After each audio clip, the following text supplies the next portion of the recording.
Um, so I want to welcome you all. This is our RAID and QSA's joint seminar on doing international research in lockdown. How do you do ag research without getting your hands dirty? I'm your host, Dr. Lizzie Worrell, and I'm a researcher at the University of Queensland.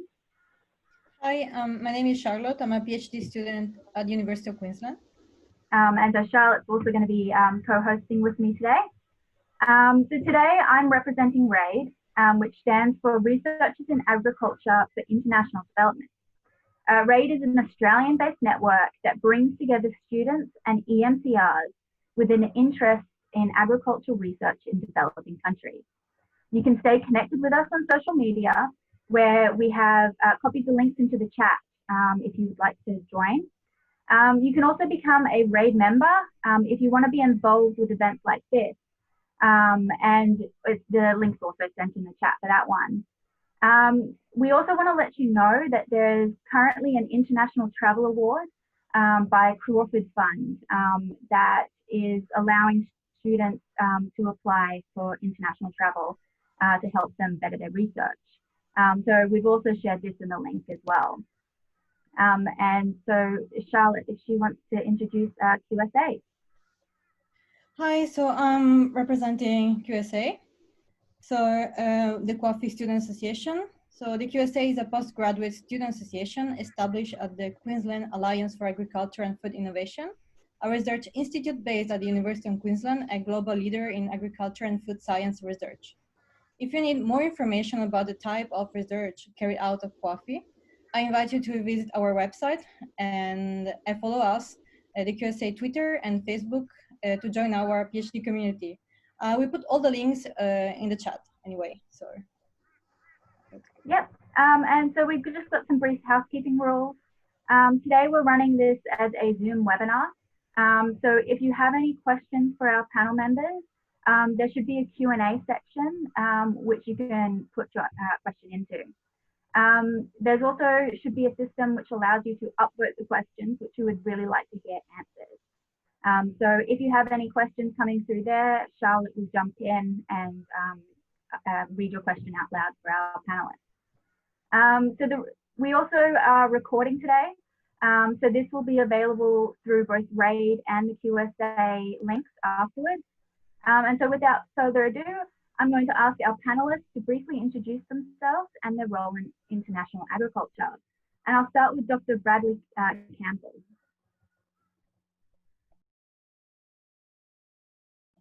Who's on mute? Sorry about that. G'day everybody, my name is Bradley Campbell. I'm a postdoctorate researcher from UQ. I'm working under Coffee for the Centre of Crop Science. I've been around the tracks for about 10 years, so I've never really had a real job. I never left university, but my background is plant genetics, and I've worked in various cereal crops like barley, sorghum, and rice. And I'm currently undertaking my first international agricultural project. So I guess 2020, COVID-19 is sort of my first experience of an international project where you can't actually travel overseas, but that's pretty much my background. The project in question, I should quickly say, is an FAO-funded project working with the Pacific Islands. So I'm working with an organisation called SPC, which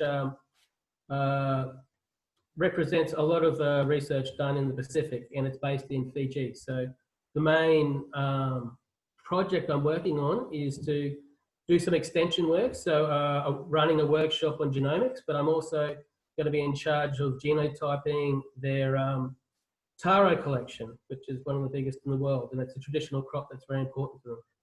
And for various reasons, it's losing acreage to a lot of different crops like sweet potato and things like that. So they really like to preserve it. So that's my background. Great. Tani Cooper, did you want to introduce yourself? Yeah, hi, I'm a veterinarian based at the University of Queensland as a research officer and a PhD student at the moment. My first foray into international ag was back when I was a first year veterinary student in 2006, working on a smallholder pig farming project in Vietnam. And since then, I've really retained that passion for research for development and worked in sub-Saharan Africa, in East Africa, and in Asia, and sort of tippling towards the Pacific as well.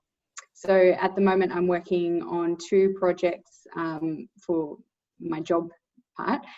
One is evaluating opportunities for smallholder livestock keepers in Timor-Leste, and the other one's really focusing on African swine fever in the Asia Pacific region, and looking at an assessment framework to really understand the impact of African swine fever on smallholders, because a lot of the research has really focused on, or the analysis so far has been sort of those national GDP statistics. So we really want to know how it's affecting smallholders. And my PhD is on veterinary antimicrobial stewardship in Vietnam. Thanks. Guy Mabry, did you want to introduce yourself? Hi everyone. I'm a research scientist with CSIRO in Brisbane, and I'm interested in economically and environmental sustainable livestock systems. I've been lucky enough to work on quite a few ACR projects, starting in Indonesia and then later Tibet and now Myanmar, where I lead a project on beef cattle production. I also contribute to a couple of larger projects funded by the Bill and Melinda Gates Foundation, where we're doing a lot of broader scale analyses to understand how we can increase livestock production in sub-Saharan Africa and hopefully inform the investments that the Gates Foundation and other donors might make.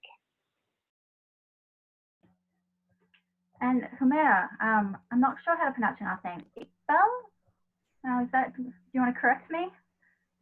Sorry, I couldn't hear you. Well, did you want to introduce yourself, Humera? Yeah, sure. Yeah. So I'm Marek, working as project manager in Dairy Beef Project, which is supported by Australian Centre for International Agriculture Research. The basic aim of this project is to improve the livelihood of smallholder farming families through dairy and beef productivity, by enhancing farm production and value chain management. So we are actually directly working with smallholder farmers. If you allow me, then I can introduce my project through slide share. I think we weren't really going to do too much with the slide share, but would you be able to do it just briefly through explaining? Is that all right? Yeah, that's all right, because we are working in collaboration with different organizations. ACR actually working in Pakistan. So ACR is working in Pakistan from last 15 years. So with the decade of experience, we have developed a whole family extension approach. And in this phase, we are actually integrating this whole family extension approach by collaborating with various organizations who are working in extension in Pakistan.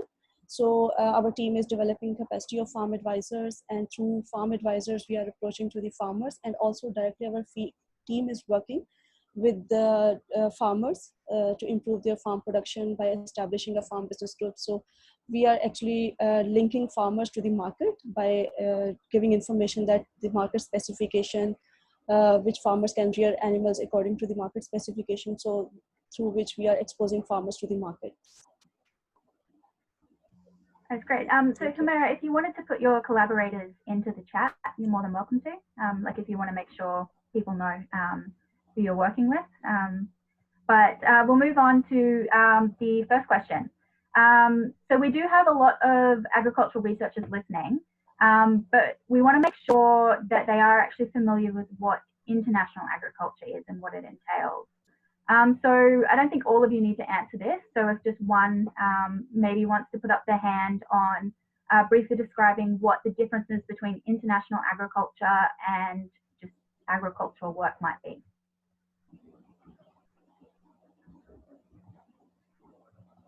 Alrighty, I can bite. Yeah, Connie. Happy to. So look, I actually haven't done a lot of domestic agriculture, but I suppose at its core, international has an international component. So really, for me, what that's always implied is collaboration between different countries and different institutions. So people bringing their own knowledge and experience, and sometimes it's complex because it's their own value systems and things to looking at an agricultural problem. Sometimes there are some great examples, not so much in my work with livestock that I've seen, but for example, banana, the Panama disease. So there's been great examples where there's been research that's occurred internationally, but has also benefited Australia as well. So it's a win-win for researchers and producers in both countries. So that's a really fantastic feature when it can happen. Yeah, for me, it's always been research for development. So it's very applied research. So not sort of research that sits on a dusty shelf. It's really usually getting your hands dirty. Usually it's about improving livelihoods of farmers.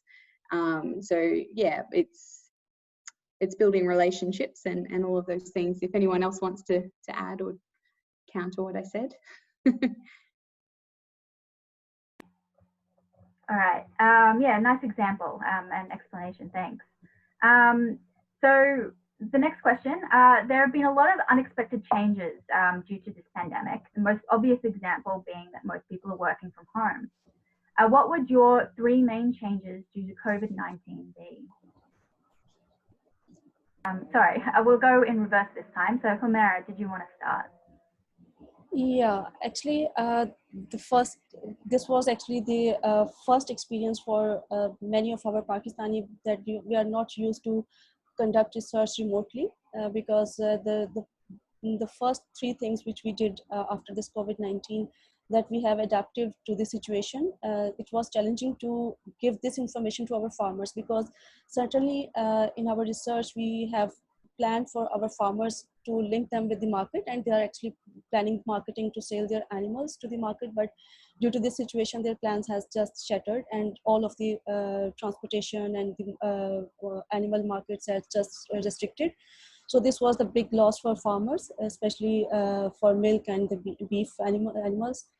For the team, yes, we actually conducting some of capacity building activities which we are conducting with our farm advisors and with our team to improve their communication skills, to improve their capacity on different technical knowledge and how they can improve conduct their data collection activities. So this is how we are involving them. And thirdly, the community of practice network which we have created through this project is a bit challenging now, and now we are collaborating with all of those partners that at what level they are facing issues to connect with the farmers and what are their farmers are facing issues. So we are taking those issues and addressing them one by one. Yeah. Nice. So Di, what are your 3 main challenges? I'm going to prove that I'm not very good at counting, and I've got 2 really big ones. So obviously the biggest challenge for us is that we can't travel to Myanmar at the moment. And we don't know when we're going to be able to get there. It'll probably be sometime next year, hopefully early next year, but we just don't know, which makes it really hard for us because a lot of the research we do is hands-on, and a lot of the capacity building we do works better when you're sitting next to somebody and can talk through a problem. I guess going with that, our colleagues in Myanmar are also restricted with their travel. So for the past month or 2, they've been restricted to their centres where they work. I think things are going to start relaxing soon, but it's also difficult for them to go from a city to a village because people are worried about coronavirus being transmitted to those rural populations. So for us, we've just had to, we spend a lot of time talking and planning and adjusting our expectations about what we can achieve at the moment. Yeah, so for me, likewise, a lot of time in the last month has been spent in administration, realigning sort of deliverables with what we can actually do and all of those sort of things. So I suppose my 3 that I picked out, I mean, so much has changed, but in the day-to-day, we're not going into the office. We're still working from home, and I really miss collaborating with my immediate UQ team, having a big whiteboard. We do a lot of we think in systems, so we do a lot of sort of mind mapping and mapping out problems and solutions. So we really miss that. And we actually had, because things are easing a little bit in Queensland, we had one day this week where we spent some time at a social distance, but with that whiteboard. And gosh, it was so much more efficient, I have to say. I know that there's many efficiencies to not having to travel to work, to actually, you know, just waking up and you're in your office. But there is some efficiency lost when you're talking over Zoom. As Di says, you know, a lot can be gained from sort of in-person interactions, even with in your own team. As far as our fieldwork goes, obviously we're also not traveling. So a benefit of that is it has actually, I mean, aside from greenhouse gas, in, you know, when we're not emitting so much, is that it's freed up some resources. So when we have been trying to redesign our projects, we've been able to formalize some collaborations. So we were also working with a community of practice like Humera, but within Australia. And so we've been able to actually give some resources to that. So we're looking at some positives. But, you know, obviously not being able to actually get there and work with our team. So for us, it's difficult. Our, Di was saying that things might not ease up until next year. For us, our projects end this year. So it's the short research activities. So we have been able to amend those to extend them a bit, but it's certainly not going to be, no one's going to be traveling internationally for that period.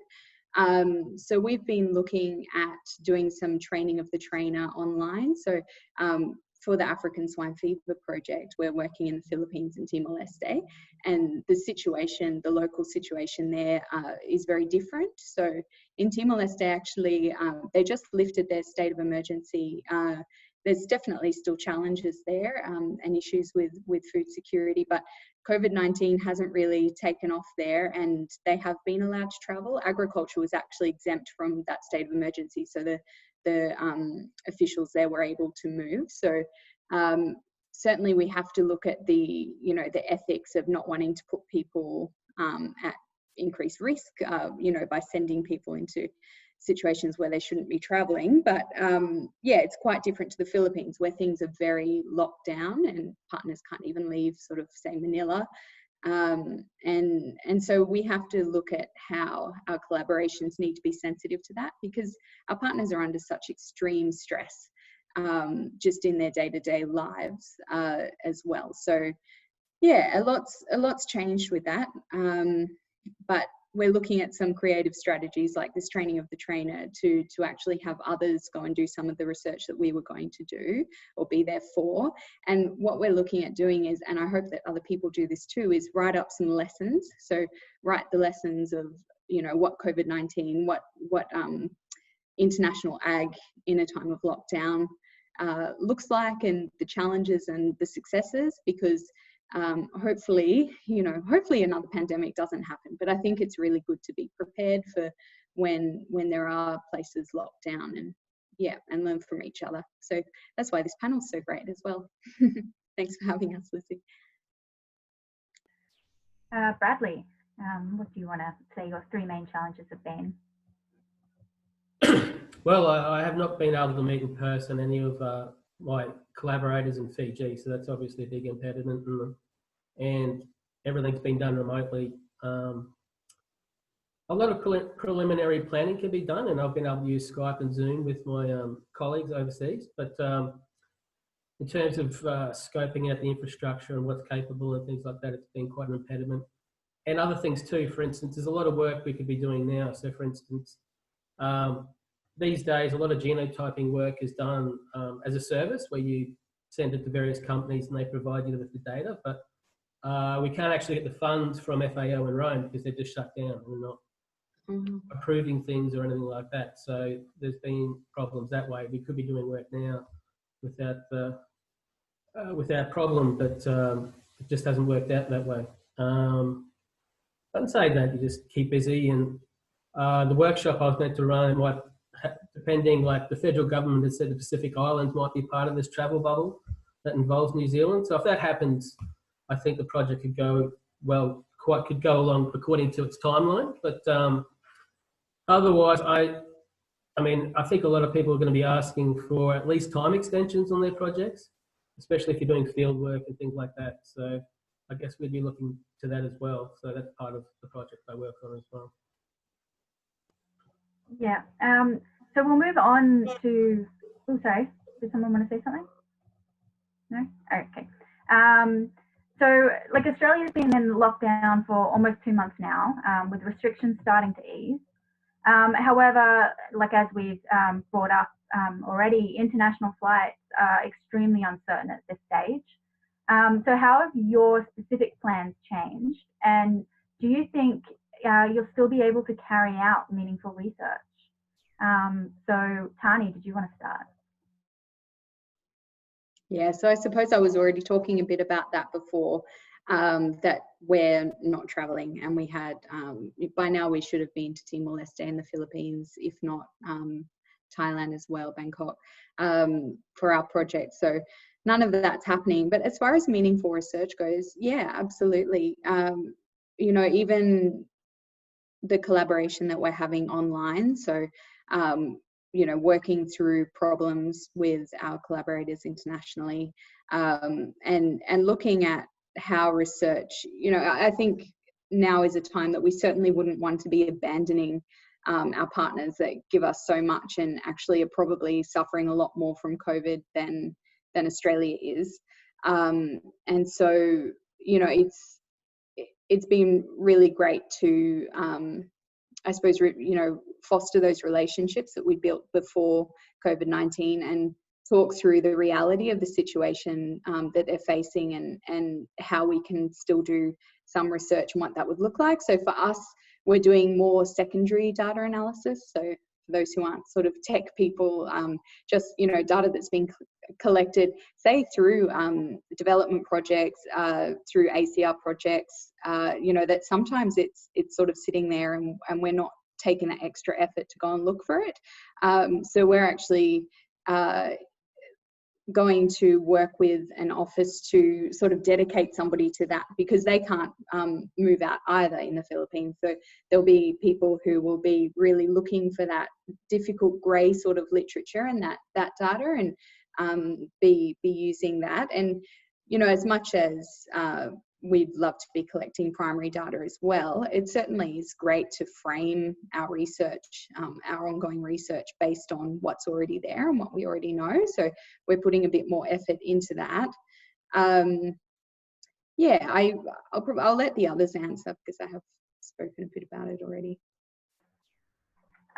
Just before we move on, I just want to remind people that if you have questions, please put them in the Q&A section, not in the chat.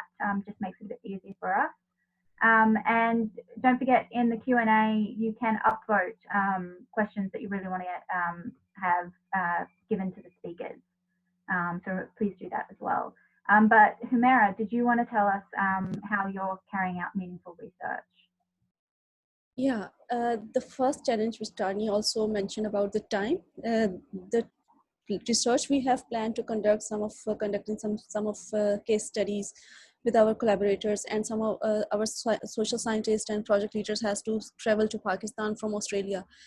But due to this situation this year, they couldn't make their travel happen. So this is how we have to modify all of our questionnaire and all of our activities. And but keeping importance of physical data collection is quite important, because we can't take much more information which we really need for fulfill our research. So this is how we have modified that as much as information we can get online, that's we are doing. And I'm hopeful that within 3 or 6 months we will do that. But after situation stable, we will be getting through online some of mentoring and capacity building from the Australian team for the team, and then we will do by ourselves. And then after situation stables, then we will do that physically with the collaborators. And same as with the farmers. So this is how we have to actually adaptive. Di, did you want to let us know how you've been handling this? Yeah, so I think it is still possible to do meaningful research. It's just a little bit more challenging, and for us, we've had to readjust our expectations and our timelines. So for our project in Myanmar, like a lot of ACR projects, we're really lucky with the collaborators we've got. We work with 2 really great universities. They've worked on lots of ACR projects before. They know the systems and the problems so much better than we do. But the timing of COVID has been really ordinary. So we're just starting this project. So we're just starting to develop those relationships with a lot of our partners. And so it is hard to do that virtually. So it's taking us a little bit of time to work out the best ways that we like to communicate and plan things. Also, in a perfect world, we would have been there in May this year, and that's when seeding happened. We would have been sowing forage trials. And so from that perspective, we've had to push things back quite a lot, even with on-station research, which doesn't require students and researchers to travel out into the villages. Because people weren't at the university, they couldn't put those trials in when they needed to. So yeah, things like village surveys and a lot of data collection will still happen this year. We're just working out the best way to do that. And Bradley, how are you managing this? Well, I guess the project I'm working on has really started from scratch. There's plenty of work to do in terms of the planning stage. So I've had heaps of things to do in terms of planning experiments, how they'll be conducted. And my colleagues in Fiji have access to Skype or Zoom. So we've been able to have meetings, not as regularly as I would like. I mean, they had a cyclone that wiped out a lot of infrastructure, but so getting a lot of details can be hard. But apart from that, I think we've made a lot of good progress. And now we're getting to the stage though where I'd really need to start traveling and get the work on the ground going. So, but no, I think it's been useful. So I'm not too upset about things. Plenty of work to do. Yeah, I second the plenty of work to do. I think sometimes there's a perception that because we're not traveling, we've got heaps of time. But it's certainly coordinating people to meet online for one, and spending all that time, you know, thinking academically about how to redesign a project to still have, you know, impact or you know, deliver. It takes a lot of time. So we've been quite busy as well.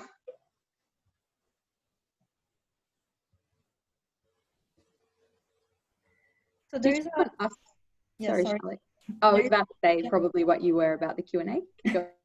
Yes, so we have a question from Jack Hetherington. Sorry for your... Anyway, so he's saying, as the restriction placed on travel made you reassess the need to travel to monitor to your projects, in the future, will you change the way you approach a project design at the beginning in the future? Example, traveling less often? Di, have you had any midterm reviews or anything during this period? I know people who have. And yeah, I've been hearing really good things that, so the way that some of these projects monitoring sort of events have been occurring is all the same work goes into it, I understand, in, you know, preparing reports and preparing presentations, but they're pre-recording them, the presentations, just to facilitate the process, and then they use an app, so it all comes down to good tech, I think. So I think they're using Zoom and then using Padlet to have questions and answers, and that sort of gets loaded up to a website. But there's a lot of experimentation going on at the moment, and I'm hoping that some assessments come out of that to show what works and doesn't, because from what I've heard, you know, it sounds like it really could move that way. I suppose I'm not senior enough in my project where I'll be, you know, where I need to make those decisions. But for the future, it's something that I'd critically look at. I mean, having everyone fly into a country is expensive, and you know, the aid budget is not enormous. And so, yeah, if it can happen online, I think that's great. I think what you might miss out on for the sort of formative, so not the summative evaluation at the end, but the ones that are sort of in the middle of a project, not actually, well, for one, a lot of it's relationship building, so getting everyone together in one space is really beneficial in person, and going and seeing, you know, projects firsthand, I think is also really valuable when you know, sometimes I have been on the end where you have someone from the outside come to assess, and they haven't really understood why things are complex and why perhaps things aren't going you know, perfectly in the field until they come to the field and see it themselves. So I think there's always going to be a role for in-person assessments. But yeah, also, I mean, if we can save the world a bit by not flying so much, great. I think for me, it's a bit of yes and no. So not being able to travel in country has just reinforced to me how important those interpersonal relationships are, and particularly where language is a barrier. You can cover a lot more with somebody when you're sitting in the same room. But what I do hope we get out from this is that in a year's time, we can make better use of our time when we do travel in country, and work more effectively in between trips. So hopefully we will have worked out some really great strategies of communicating with our partners and getting stuff done virtually, so that we can really target and make those trips more effective when we do travel, because it's going to cost a lot more to get there as well. Yeah, and I think one of the big shifts for us, or for my thinking, is how necessary it is to travel within Australia. So our project just happened to have a workshop and forum in Canberra the week before everything started shutting down, and people wouldn't have been able to come the following week. So it was right at that crunch time.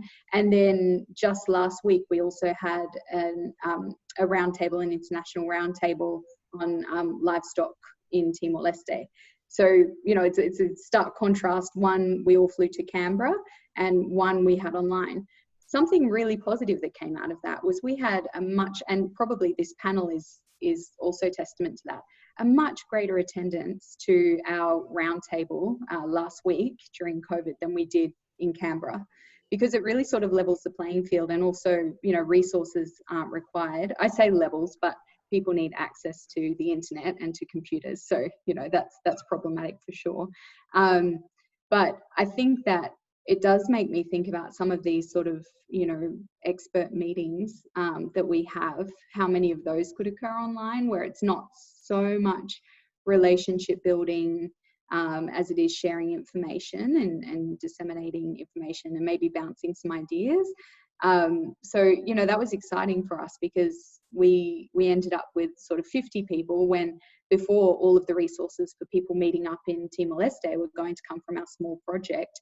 And so we really weren't funding, you know, many people to attend. And so we had more countries represented, more initiatives represented in institutions than we would have had otherwise. And it wasn't perfect. I cringe when I think of how far over time we went. I think there's a lot that we can learn about how to run these things online.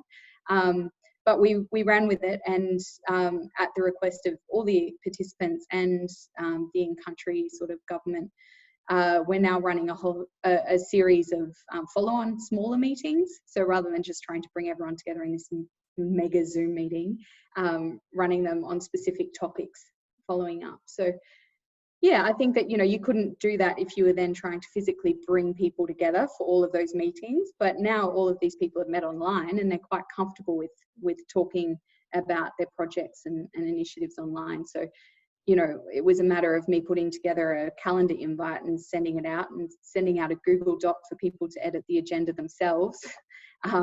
Really quite hands off, and you know, people can continue to collaborate. So I think that's been a real positive, and probably I'd definitely rethink those sort of meetings, traveling for those sort of meetings.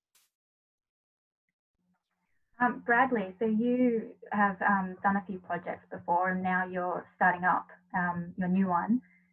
Do you think there are things that in the past may have not been as necessary? So as, you know, like you're learning and will reduce travel now, or how are you finding it? Well, I mean, sort of like Tani said, like, I think I didn't know much about Zoom until we had this pandemic, but it's pretty impressive software, and you can have really good meetings with people. So from that perspective, I don't think we've been hindered in terms of just getting people to talk and getting information and collaborations going. So it's been really good. But you can only go so far with that. Like, when you plan experiments, obviously, you've got to think of budgets and things like that, but you also have to think about what infrastructure is available and who are the personnel on the ground that are actually going to be doing it. And sometimes you're going to need to pick that up with face-to-face interactions. So the travel thing is an issue, but hopefully it opens up soon enough for some of us anyway. So, but at this point, it hasn't been a huge hindrance, no. Mara, do you have some things that you'd like to add? No, I'm just thinking about that. As far as the professionals, researchers, scientists, extension workers, or officers is concerned, that's fine that we can use Zoom, we can use any digital tool. But when we are linking with the farmers, at farmer level, they don't know actually more handy with the use of even use Android mobiles. So this is quite challenging for them as well when they are directly linked with us and looking for us that how we are developing for some of sort of business and some linking them with the market. So this is quite challenging thing for them as well. So in future, I think we can looking for some capacity building for farmers, especially using this whole family extension approach, that those who are younger in the family. So we had categorically thinking for those that how we can helping them and support them if such situations happens, then how these young can help their elders in decision making as others. Yeah, and I think we've got a question from the chat that Charlotte's going to ask. Yes, so what is the big challenges to work in international agriculture, especially in developing country? If you would like to give an example as working in Myanmar, that would be great, sorry. So we have a question from Myanmar. So the challenge, so it was just generally the challenge of working in Myanmar. Sorry, I didn't quite catch that, Charlotte. She's just asking if you just what is the big challenges to work in international agriculture, especially in developing countries? Yeah, so I think they're asking not so much under COVID. They haven't mentioned COVID at least. So if you want to clarify your question, let us know. But otherwise, we'll assume it's just big challenges in developing countries. And I think they're looking for examples in Myanmar. Yeah, I think from my perspective, some of the challenges for the work we do, it doesn't matter if I'm working in Cloncurry in Queensland or in Java in Indonesia or in the central dry zone of Myanmar. The really important things, it's taking the time to understand the production systems and what motivates farmers and what the problems are, rather than coming in with preconceived ideas. And that can be quite a challenge because we come into these projects often as the expert. So you have to step back from that and go, okay, I know a little bit about these things, but I have to put that in the context of everything that everyone else knows. Some things that are specific to developing countries, language can often be challenging. So in Australia, if I'm going out to a property, I'll talk directly to the farmer because we speak the same language. If I'm working in Myanmar or Indonesia, it becomes a lot more formal visiting a village and a farmer. And so there's all of this extra stuff goes on in a visit. You can't just pop by. And then you have somebody translating every question. And so you lose a little bit of the intimacy from a conversation. So I think sometimes that just makes it hard to get, to develop relationships with the people that you're working with.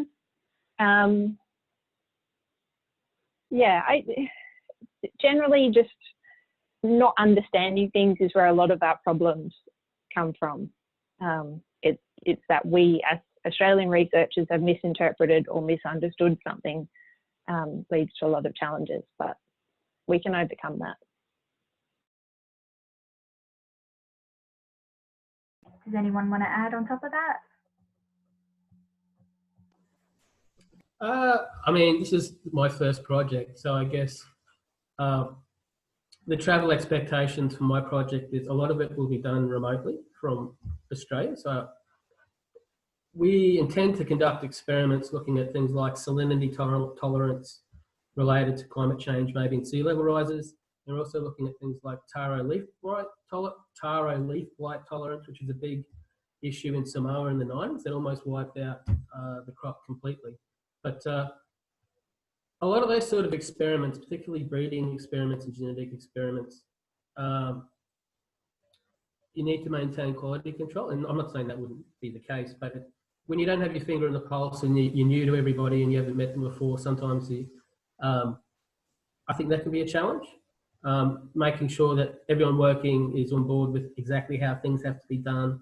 Like a lot of these experiments where you're looking for genes or regions of the genome that are involved in a particular trait you're interested in, a lot of them will give you an answer regardless of the data. It's what they say, garbage in, garbage out. So, you know, you've got to make sure your experiments are conducted well. So I guess the travel problem is a problem for that sort of thing if you can't be on the ground, and just making sure that things are running smoothly. So that's one thought of mine. But that's for anything now. That's just science.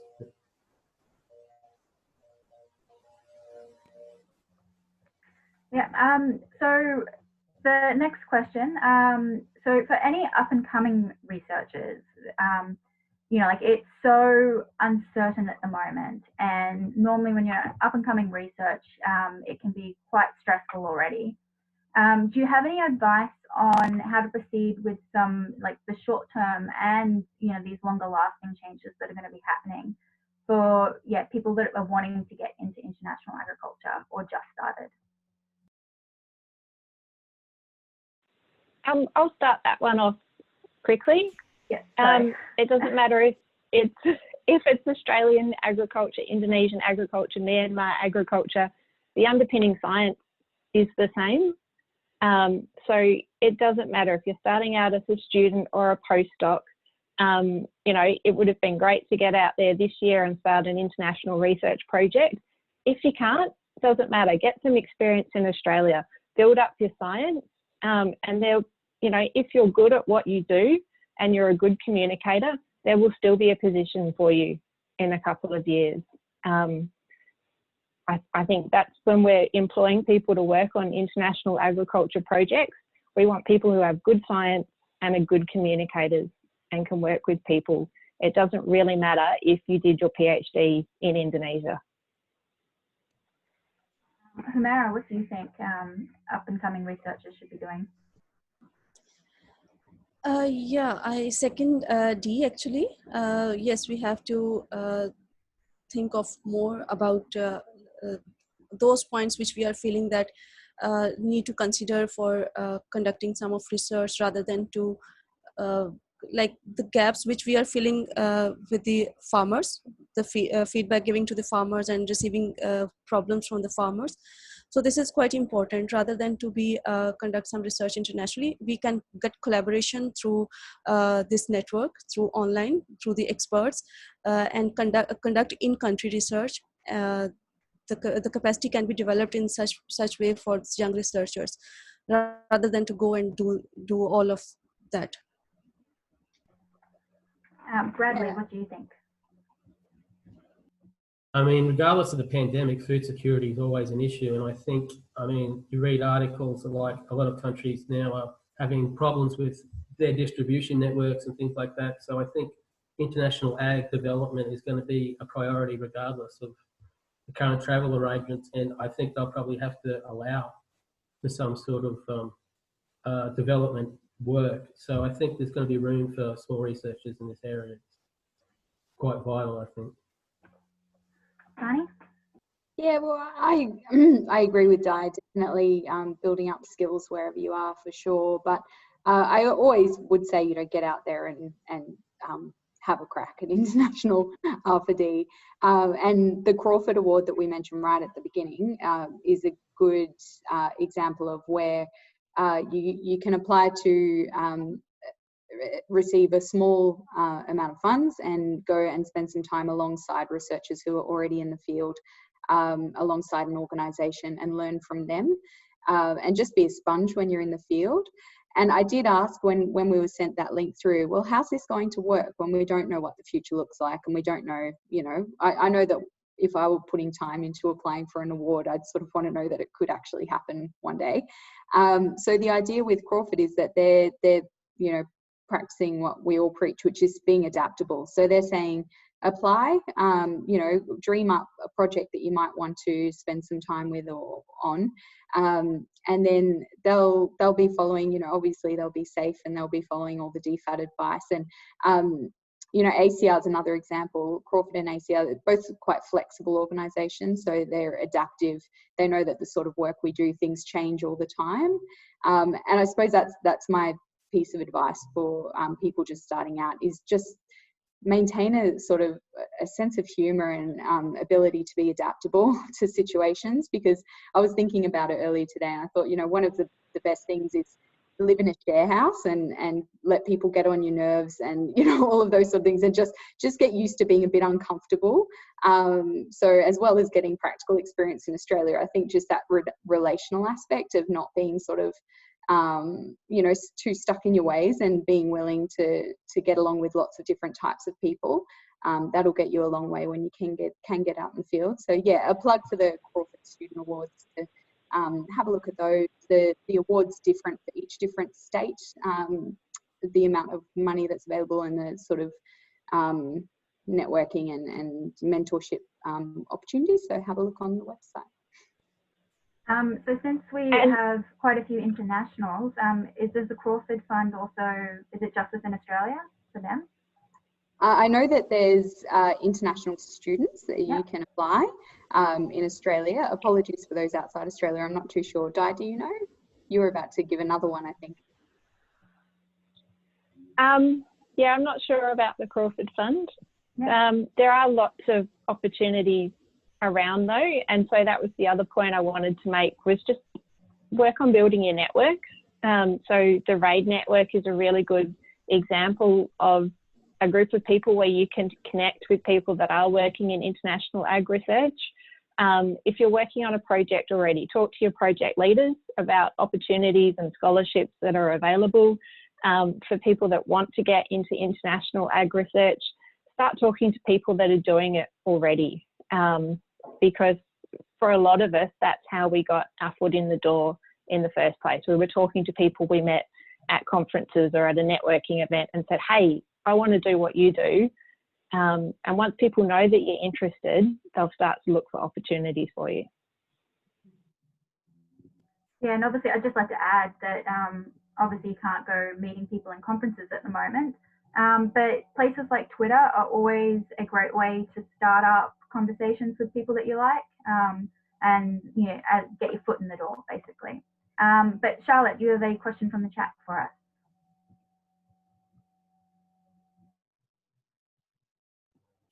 Yes, so one of the question was, how can you collect reliable research data from the field during COVID-19? I'm a bit jealous of Di on this one, that you've already got. Oh no, you're saying you're quite new in this project, aren't you, as well? So I think it depends on where your project is at. If you've got a team that you've already been, you know, working together and building capacity, and you know, you're confident that people have the skill set to just get out there and do some field work. I've already been in the position pre-COVID where I sent a team of sort of people who are research assistants out on their own to do research. So, you know, in this situation, it would have worked really well. But unfortunately, in this situation, it's challenging for sure to try and train people online. So I think, for me, I think it depends on the project and the human resources, I suppose, that you have in it. Yeah, one of the things that we're thinking of doing with Myanmar is using data collection apps like Comcare.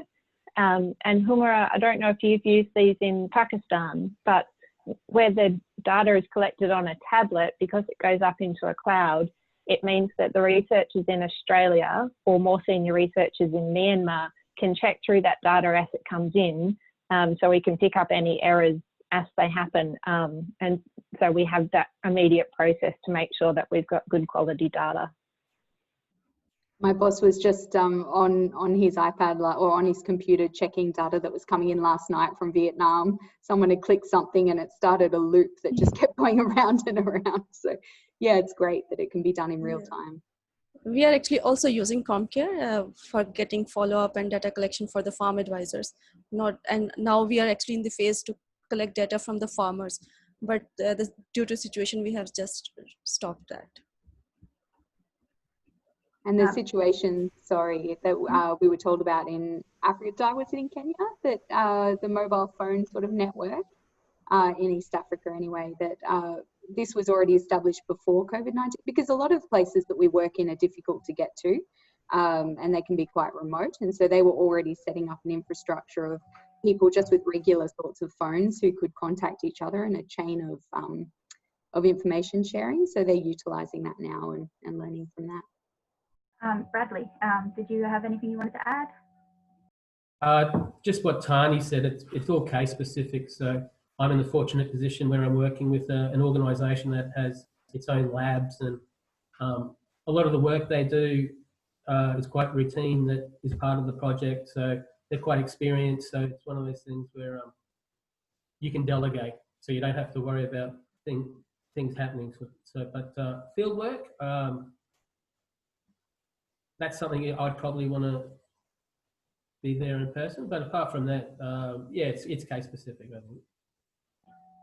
All right, so we're in the last 5 minutes of the seminar. So I do have one question that I want to ask Humera, but if the speakers want to think about if there's any last piece of advice that you wanted to get off your chest, have a think about that now.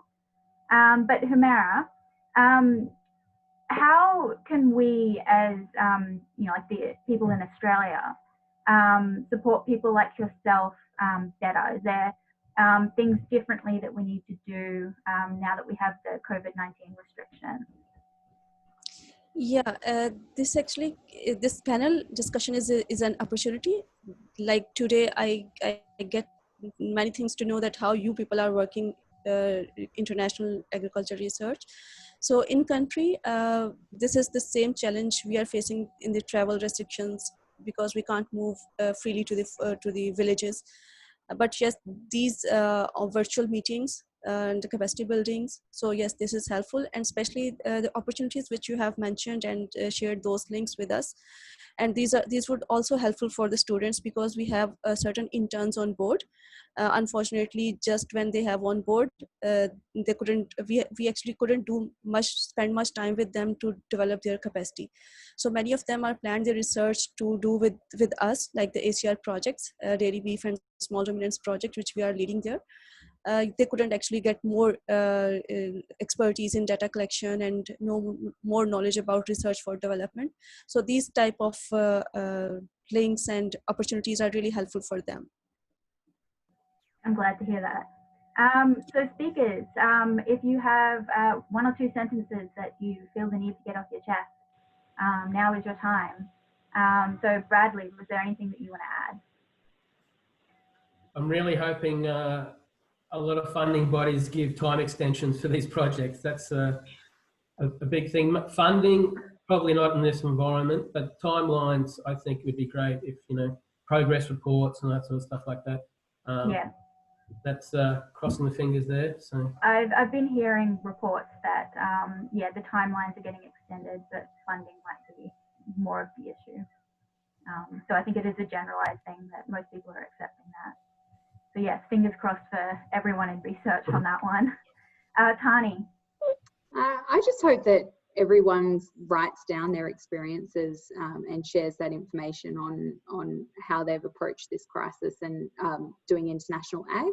Because a lot of the writing that's online is sort of, from big tech companies that are really happy working from home now and using Zoom a lot and But yeah, it'll be really interesting and important to learn from different ag R&D initiatives that are trying to push on through this crisis. So it'd be a shame to waste all of that sort of, all that information, all that knowledge.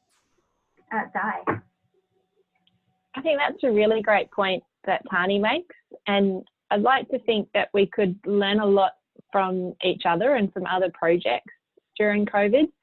And I was reflecting on what Tani said earlier about the project that had a final review where they pre-recorded a whole lot of presentations and then had them online. And I was thinking it'd be a really great way for us to start sharing information from projects, whether it's, 3-minute YouTube videos about different sowing methods for a forage, or research from an animal health trial in Timor-Leste or something. So maybe that's something that RAID can do, is start finding a platform for us to share some of the things that we've learned over the last 2 months, and we will learn over the next 6 months. Yeah, that's a great idea. I really, like the idea of, I use YouTube to learn so many different things, that why not, put our knowledge in there for that, to share around the world. Humera, what would you like to depart the audience with? Sorry? Do you have 1 or 2 sentences you wanted to get off your chest? Some little bit of information or departing words? Yeah, it's actually the lovely experience with all of you, and especially the learning experience from each other is really a great, and we learn much more new things, new ideas, and especially if Dai was asking about if we share some of YouTube video, then why not we can do the same for the farmers as well. So I'm just picking that idea, and I will implement with the farmers, call to the farmers, call to the collaborators, those who are very well connected with us, having good frequency with us, and they can do with that, and we can guide even on phone, and they will share with us. So this is how their voice can be heard, and we can get more ideas. So I like that idea. I will implement. Sounds good. Yeah. All right. Well, thanks everybody for joining us. I'd especially like to thank the speakers for giving us some words of wisdom. So we do have another webinar that RAID is hosting. Anika will be hosting that one, and Humera will also be a speaker for that. So the link has been sent in the chat. And so this topic is going to be women in agriculture and climate change. So please join us for that. Did the QSA want to say anything? Have you got any webinars coming up, Charlotte? No, we have nothing at the moment. Yeah, well, the QSA have been really good at doing a bunch of different seminars that come out. So, it's something to keep an eye on, that they would generally like to do these types of things. And RAID is definitely going that way at the moment. We just made a podcast on Spotify with all our Zoom discussion. So now you can listen to them. It's called Let's PhD Chat. So just on Spotify, and you write QSA, and that's it. Yeah, so the QSA have done, I'll get Charlotte to put the link on for the podcast, but so they've been doing some of these webinars already. And so things like high impact journals, advice, getting into a high impact journal, going from in academia, how to succeed, going from academia to industry, things like that, that a lot of students might find quite helpful. So yes, thank you very much. It's been a pleasure to host this on behalf of RAID, and have QSA help us and join us in on this. We look forward to seeing you next time. Thank you. Thank you. Thanks, Azine. Thank you very much. Bye. Thanks. Thank you. Nice to meet you all. Bye. Yeah, good to meet you.